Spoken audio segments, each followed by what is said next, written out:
Hello বন্ধুরা, আমি অনামিকা। আমি আবারও চলে এসেছি আপনাদের সামনে আমার আরেকটি নতুন রেসিপি ভিডিও নিয়ে, নতুন একটি সকালে। তো আজকে আমি যে ভিডিওটা আপনাদের সামনে শেয়ার করব আমার ভালোবাসার রান্নার চ্যানেলে, সেটা একটি নিরামিষ রেসিপি। অনেকেই মঙ্গলবার নিরামিষ খান, তো আমার বাড়িতেও নিরামিষ হয়। আপনারা কারা কারা নিরামিষ খান অবশ্যই কমেন্টে জানাবেন। তো সেই জন্য আমি নিয়ে এসেছি আরেকটা নিরামিষ রেসিপি ভিডিও। তো এটা একেবারে ইউনিক। এটা বেঙ্গলি, নন বেঙ্গলি সবাই খায়, তবে এটা একটি নন বেঙ্গলি রান্না, সেটা বাঙালি স্টাইলে আমি আজকে আপনাদের করে দেখাবো। আর আমার আগের ভিডিওগুলো আপনাদের কেমন লেগেছে অবশ্যই জানাবেন। তো আজকে যে রেসিপিটা আমি করতে চলেছি সেটা হলো দাহি বেগুন বা দই বেগুন। তো এই রান্নাটার জন্য আমি দুখানা বেগুন গোল গোল করে পরিষ্কার করে ধুয়ে কেটে নিয়েছি। আপনারা লম্বা করেও কেটে নিতে পারেন। এবার এই কেটে রাখা বেগুনগুলোর মধ্যে আমি হাফ চামচ মতো হলুদ গুঁড়ো ছড়িয়ে দিলাম। এবার আমি বেগুনের মধ্যে কিছুটা পরিমাণ নুন দিয়ে দিলাম। আর আমি বেগুনগুলোর মধ্যে পরিমাণ মতো চিনি দিয়ে দিলাম। বেগুনে এবার হাফ চামচ মতো আমি একটু লঙ্কার গুঁড়ো দিয়ে দিলাম। তো এবার আমি বেগুনের মধ্যে এক ফোঁটা মতো সর্ষের তেল দিয়ে দিলাম। এটা আপনারা অ্যাভয়েডও করতে পারেন। বেগুনে এবার নুন, মিষ্টি, হলুদ, সর্ষের তেল যা যা দিয়েছি সেটা দিয়ে ভালো করে ম্যারিনেট করে নিয়ে আপনাদের কাছে আবারও ফিরে আসছি। তো বেগুনগুলো আমার ভালো করে ম্যারিনেট করা হয়ে গেছে। কড়াই আমার গরম হয়ে গেছে। তো কড়াইয়ের মধ্যে বেগুন ভাজার জন্য দিয়ে দিলাম সর্ষের তেল। তো এই সর্ষের তেলেই পুরো রান্নাটা হবে। গরম ছিল তাই তেলটা গরম হয়ে গেছে। তো এবার আমি এক এক করে ম্যারিনেট করা মশলাওয়ালা বেগুনগুলো এর মধ্যে দিয়ে দিলাম ফ্রাই করার জন্য। কটা বেগুনকে আমি একসাথে কড়াইতে দিয়ে দিয়েছি। এবার আমি এটাকে ভালো করে ফ্রাই করব। বেগুনটা আমি কড়া করে ফ্রাই করে একটা থালায় তুলে নিয়েছি। এবার আমি একটা কাচের বলে হাফ কাপ মতো টক দই নিয়ে নিয়েছি।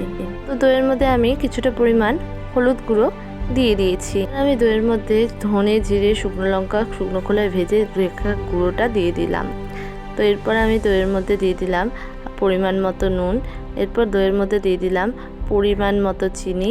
এরপর দইয়ের মধ্যে দিয়ে দিলাম হাফ চামচ মতো কাশ্মীরি লঙ্কার গুঁড়ো। এরপর দইটাকে ভালো করে সমস্ত মশলা দিয়ে ফেটিয়ে নিচ্ছি। তো দইটার মধ্যে সমস্ত গুঁড়ো মশলাগুলো দেওয়ার কারণ এটাই যে যাতে মশলাগুলো পুড়ে না যায়। ভাজার তেলের কড়াইতেই গ্রেভির জন্য শুকনো লঙ্কা ফোড়ন দিলাম। তেলে শুকনো লঙ্কাটা কিছুটা ভাজা হয়ে গেছে। এরপর আমি দিয়ে দিলাম কিছুটা পরিমাণে পাঁচফোড়ন আর শুকনো লঙ্কাটা ভাজা হয়ে গেছে। তো এর মধ্যে আমি দিয়ে দিলাম এক চিমটে পরিমাণ হিং। তো এবার আমি ফোড়নটাকে ভালো করে নাড়িয়ে নাড়িয়ে আর একটু ভেজে নিচ্ছি। ফোড়নটা অনেকটা ভাজা ভাজা হয়ে গেছে। তো এবার আমি এর মধ্যে দিয়ে দিলাম আদা বাটাটাকে ফোড়নের সাথে ভালো করে ভেজে নিচ্ছি যাতে আদার কাঁচা গন্ধটা না থাকে। তো আদা বাটাটা ভাজা ভাজা হয়ে গেছে। তো এবার আমি দিয়ে দিলাম এর মধ্যে কাজু বাদাম বাটাটা। কাজু বাদাম বাটাটাও ভালো করে ওই মশলাগুলোর সাথে মিশিয়ে নাড়িয়ে নিতে হবে। এবার আমি কাঁচা লঙ্কা বাটাটা দিয়ে দিচ্ছি। এখানে আমি 3টে মতো কাঁচা লঙ্কা বেটে নিয়েছিলাম। আপনারা যেমন ঝাল খাবেন সেরকম অনুযায়ী কাঁচা লঙ্কা বেটে নেবেন। এবার কাঁচা লঙ্কা বাটাটা দিয়েও এটাকে ভালো করে ভেজে কষিয়ে নিচ্ছি তেল ছাড়ার মতো। এবার মশলাটা যাতে পুড়ে না যায় তার জন্য একটুখানি বাটি ধোয়া জল দিয়ে দিলাম। মশলার জলটা শুকিয়ে গেছে, মশলাটা কষে কষে উঠেছে। তো এরপরে আমি এই যে দইয়ের সাথে যে গুঁড়ো মশলাগুলো মিশিয়ে দিয়েছিলাম, যার মধ্যে ছিল হলুদ গুঁড়ো, জিরে গুঁড়ো, ধনে গুঁড়ো, নুন, মিষ্টি, লঙ্কা গুঁড়ো, তো সেই পেস্টটা আমি এর মধ্যে দিয়ে দিলাম। মশলাটাকে আমি দিয়ে ভালো করে মিক্সড করে নিচ্ছি। যতক্ষণ না এর থেকে তেল ছেড়ে ছেড়ে আসবে ততক্ষণ এই মশলাটাকে কষাতে হবে। মশলা আমাদের কষে গেছে, তেলও বেরিয়ে এসছে। তো এর মধ্যে এবার আমি মশলা ধোয়া বাটির জলটা পুরোটা দিয়ে দিলাম।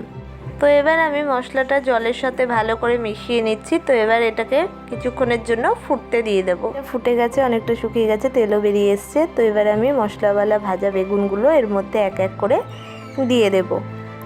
আপনারা চাইলে মশলাওয়ালা ভাজা বেগুনগুলোর ওপরেও গ্রেভিটা ছড়িয়ে দিতে পারেন। রেসিপিটা আমাদের তৈরি হয়ে গেছে। তো এবার এটাকে ভালো করে সার্ভ করে আপনাদের কাছে নিয়ে আসছি।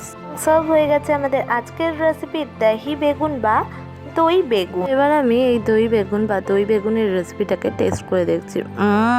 জাস্ট অসাধারণ। এটা আপনি ভাত, রুটি, পরোটা সবের সাথে খেতে পারেন। ইউনিক ধরনের রান্না পেতে অবশ্যই আমাদের চ্যানেলটাকে সাবস্ক্রাইব করে পাশে থাকা বেল আইকনটাকে প্রেস